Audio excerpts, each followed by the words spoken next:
السلام علیکم students. I'm Aisha Mudassir and this is the 8th one lecture and the first one video clip of this lecture. آج ہم آیت مبارکہ number 28 سے سٹارٹ کریں گے. بڑھتے ہیں اس کی تلاوت کی جانب. یا ایھا النبی قل لأزواجک إن كنتن تردن الحياة الدنيا وزينتها فتعالين أمتعكن وأسرحكن سراحا جميلا. اب یہ ہے اس کی ٹرانسلیشن. یا ایھا النبی، اللہ تعالیٰ کیا فرما رہے ہیں کہ اے نبی صلی اللہ علیہ وسلم، قل آپ فرما دیجئے، لِأَزْوَاجِكَ اپنی بیویوں سے، ان اگر کنتن تم ہو، تردن چاہتی، الحیات الدنیا دنیا کی زندگی، وزینتہا اور اس زندگی کی زینت، دنیا کی زندگی اور اس کی زینت، فتعالین تو تم آؤ، امتعکن میں فائدہ دوں گا تم کو یا میں کچھ مال دوں گا تم کو، وَأُسَرِّحْكُنَّ اور میں رخصت کر دوں گا تمہیں، سراحا جمیلا رخصت کرنا اچھی طرح سے، خوبصورتی سے. ٹھیک ہے. اب اس آیت مبارکہ میں اللہ تعالیٰ اپنے پیارے حبیب صلی اللہ علیہ وسلم کو یہ ارشاد تب فرمایا،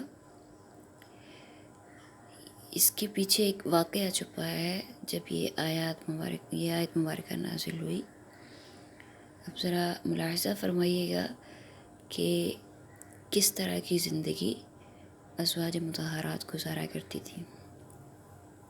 ہوا یوں کہ جب آپ صلی اللہ علیہ وسلم کی ازواج مطہرات نے دیکھا کہ لوگ آسودہ ہو گئے ہیں، آسودہ حال ہو گئے ہیں، اچھے خاصے ٹھیک ٹھاک رہن سہن ہے ان کا، تو ان کی دیکھا دیکھی چاہا کہ ہم بھی آسودہ ہو جائیں. ان میں سے بعض نے تو کچھ امہات المومنین میں سے بعض نے آپ صلی اللہ علیہ وسلم سے گفتگو کی کہ ہم کو مزید سامان یا مزید نفقہ جو ہے، نفقہ کہتے ہیں یہ گزران کا جو سبب ہوتا ہے، رہنے کے لیے کپڑا، روٹی، مکان، یہ سب چیزیں جو ہے نا، ان کو بولتے ہیں، اس خرچ کو بولتے ہیں نفقہ. ٹھیک ہے. تو انہوں نے چاہا کہ ہمیں بھی مزید نفقہ اور سامان دیا جائے، جس سے ہم بھی عیش اور تفرع کی زندگی بسر کر سکیں، عیش و عشرت کی زندگی بسر کر سکیں. تو آپ صلی اللہ علیہ وسلم کو یہ باتیں بہت شاق گزری، بہت حیران ہوئے وہ اس بات سے. تو قسم کھا لی کہ 1 مہینہ گھر میں نہ جائیں گے. آپ صلی اللہ علیہ وسلم نے قسم کھا لی کہ 1 مہینہ گھر نہیں جائیں گے. ظاہر ہے ایک اللہ تعالیٰ کے محبوب نبی، ان کی امہات المومنین اس طرح کی ڈیمانڈ کریں، کیا انہیں گوارا ہوگا؟ تو مسجد کے قریب ایک بالا خانہ میں علیحدہ فروکش ہو گئے آپ صلی اللہ علیہ وسلم. ٹھیک ہے. وہیں پہ رات گزارنے لگے. تو صحابہ کرام مضطرب تھے، خصوصاً حضرت ابوبکر اور حضرت عمر رضوان اللہ تعالیٰ علیہم اجمعین، کیونکہ ان دونوں کی بیٹیاں آپ صلی اللہ علیہ وسلم کے نکاح میں تھیں. وہ اس فکر میں ہوئے کہ کسی طرح یہ گتھی سلجھ جائے. انہیں زیادہ تکلیف اپنی صاحبزادیوں کی تھی، ایک اماں عائشہ صدیقہ اور ایک اماں حفصہ رضوان اللہ تعالیٰ علیہم اجمعین. ان دونوں کی فکر تھی کہ انہیں یہ اندیشہ تھا کہ پیغمبر کو ملول کر کے اپنی عاقبت نہ خراب کر بیٹھیں. دونوں نے مطلب حضرت ابوبکر صدیق اور حضرت عمر رضی اللہ تعالیٰ عنہ نے اپنی بیٹیوں کو دھمکایا بھی اور ان کو سمجھایا بجھایا بھی. پھر آپ صلی اللہ علیہ وسلم کی خدمت میں حاضر ہو کر کچھ انس اور بے تکلفی کی باتیں بھی کیں. آپ صلی اللہ علیہ وسلم تھوڑے سے منشرح ہوئے اور ایک ماہ بعد پھر یہ آیت نازل ہوئی.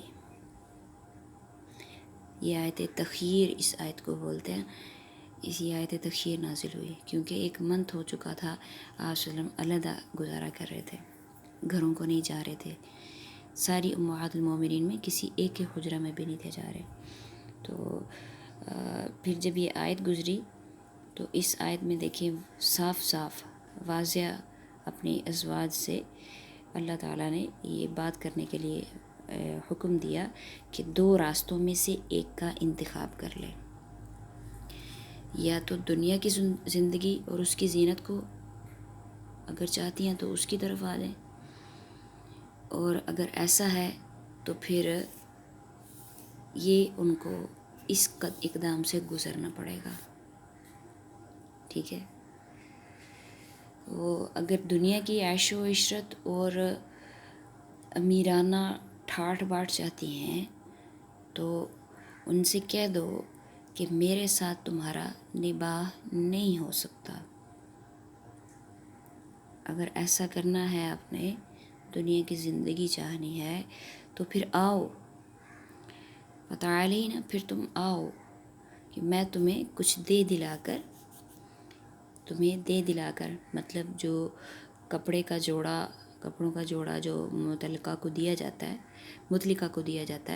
جو طلاق یافتہ ہوتی ہے، وہ ساز و سامان ان کو دے کر تمہیں خوبصورتی کے ساتھ رخصت کروں، یعنی شرعی طریقہ سے طلاق دے دوں.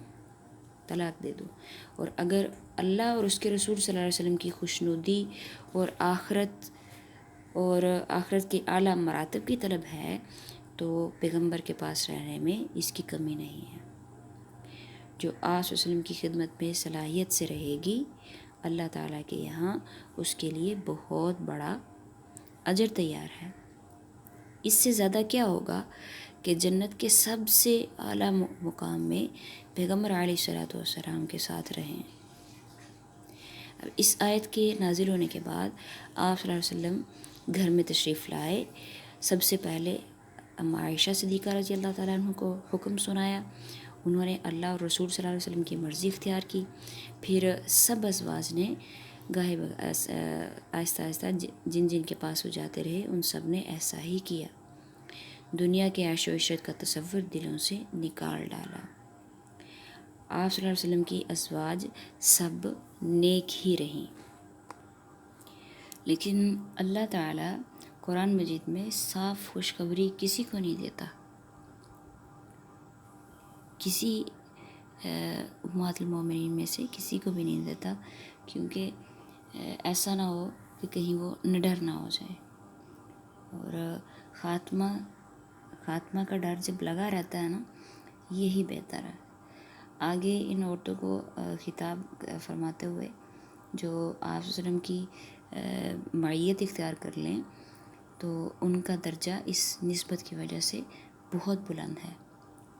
تو اسی لیے چاہیے کہ ان کی اخلاقی اور روحانی زندگی اس معیار پر ہو جو اس مقام رفیع کے مناسب ہے، کیونکہ ان کے علاوہ ان کی زندگی بزرگی کے وہ امہات المومنین ہیں. ان کے علاوہ جو ان کی ذاتی بزرگی ہے وہ اس سے بڑھ کر اور کیا ہوگی